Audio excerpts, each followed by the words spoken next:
श्री स्वामी समर्थ, श्री स्वामी कार्यसिद्धी या चॅनलमध्ये तुमच्या सगळ्यांचं खूप मनापासून स्वागत. स्वामी महाराजांच्या कृपेने तुमच्या मनातील ज्या काही इच्छा असतील त्या इच्छा पूर्ण होत हीच मी स्वामी महाराजांच्या चरणी प्रार्थना करते आणि आपल्या आजच्या व्हिडिओला सुरुवात करते. मार्गशीर्ष महिना म्हटलं की व्रत वैकल्य आलं आणि त्यात महत्त्वाचं व्रत म्हणजे श्री महालक्ष्मीचे व्रत. श्री लक्ष्मीची कृपा आपल्यावर व्हावी, तिने आपल्या घरात सतत वास करावा, पैसा, शांती, समाधान घरात नांदावं म्हणून श्री महालक्ष्मीचं व्रत केलं जातं. हे व्रत केल्याने मनातील ज्या काही इच्छा असतात त्या सर्व इच्छा पूर्ण होत असतात. श्री लक्ष्मी देवीने पद्मपुराणामध्ये पण सांगितलं आहे की जो माझे व्रत नित्य नेमाने करीन तो सदैव सुखी आणि समाधानी राहील. त्याचबरोबर आपल्याला खूप साऱ्या सेवासुद्धा करायच्या आहेत. मार्गशीर्ष महिना हा खूप पवित्र महिना मानला जातो.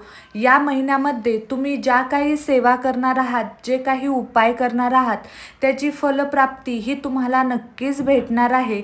बघा, आपण गुरुवारी श्री महालक्ष्मीचे व्रत करणार आहोत.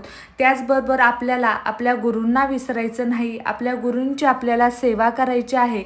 आपल्या दत्त महाराजांची आपल्याला सेवा करायची आहे.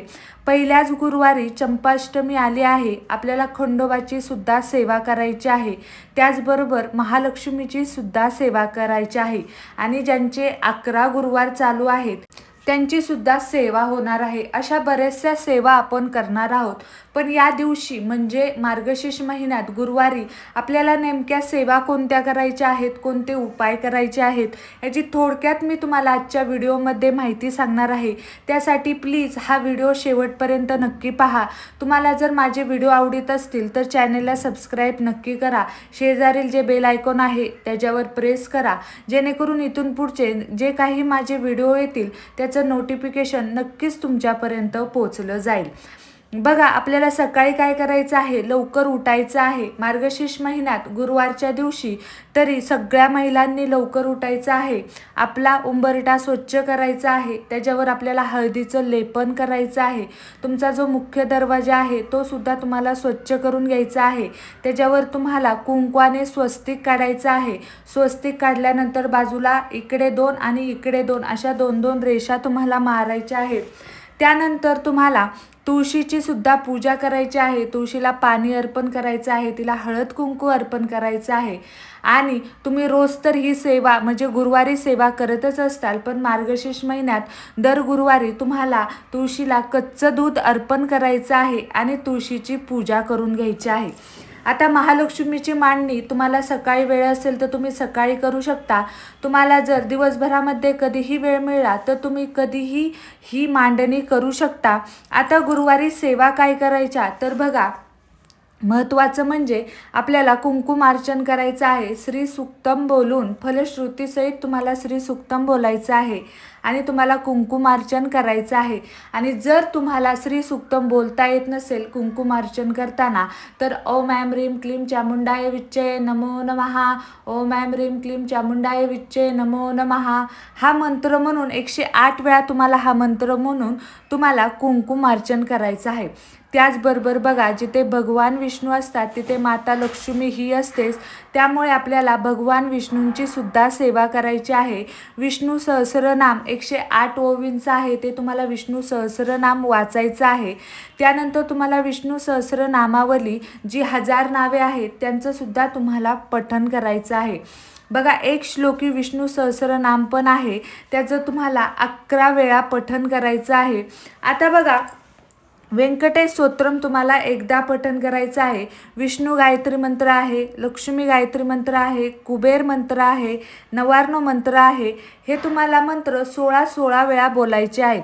म्हणजे विष्णू गायत्री मंत्र 16 वेळा, लक्ष्मी गायत्री मंत्र 16 वेळा, कुबेर मंत्र 16 वेळा आणि नवार्ण मंत्र 16 वेळा आणि श्री स्वामी समर्थ महाराजांची एक माळ तुम्हाला जप करायचा आहे.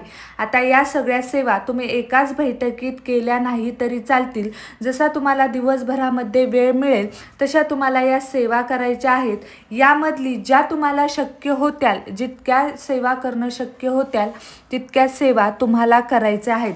आणि सर्वात महत्त्वाचं म्हणजे या मार्गशीर्ष महिन्यामध्ये दर गुरुवारी तुम्हाला महालक्ष्मी अष्टकम म्हणायचं आहे. तुम्ही 1 वेळा म्हटलं तरी चालेल, 3 वेळा, 5 वेळा, 9 वेळा किंवा 11 वेळा जसं तुम्हाला शक्य होईल तसं तुम्हाला हे महाअष्टकम म्हणायचं, महालक्ष्मीचं अष्टकम म्हणायचं आहे.